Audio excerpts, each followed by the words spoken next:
of Olive Drab. It's a memoir of the Vietnam War and a recapturing of a love that helped a soldier survive that war.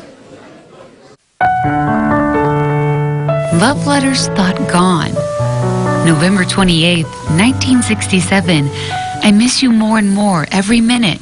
And of course, loving you more than words can ever express. Love, Max.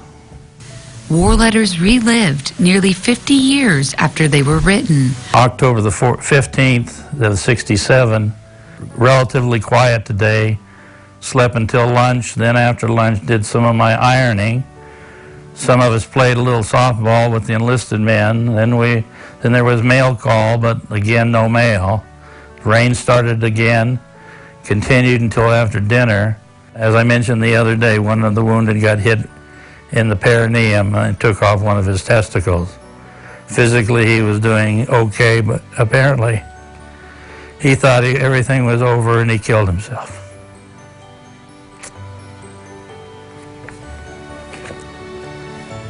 So that's the things in here. And you don't forget it.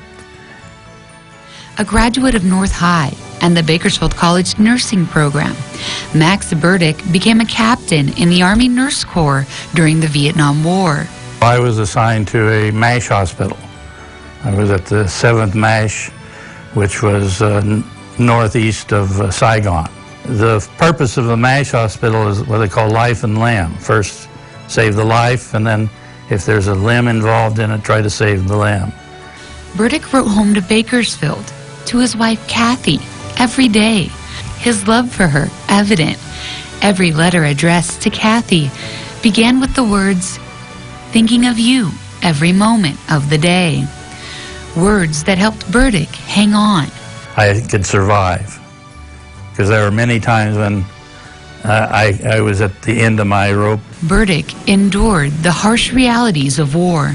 The worst thing was I was in charge of triage sometimes, and that's where you had to sort the type of patients you had, and one of the categories, of course, is the ones what they call the black flags, where you just put them aside until they die.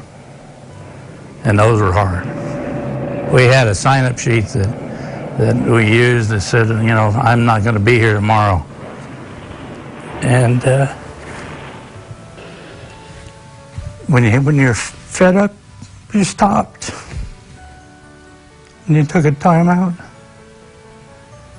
Then you came back. Kathy died from ovarian cancer in 2005. While clearing out some of her things, Burdick found the letters he sent her, every one accounted for, from August 1967 to August 1968.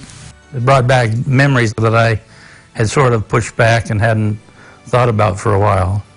Including memories of his wife, the love of his life, who the book is dedicated to. They mean everything. I wish I could find another box of them.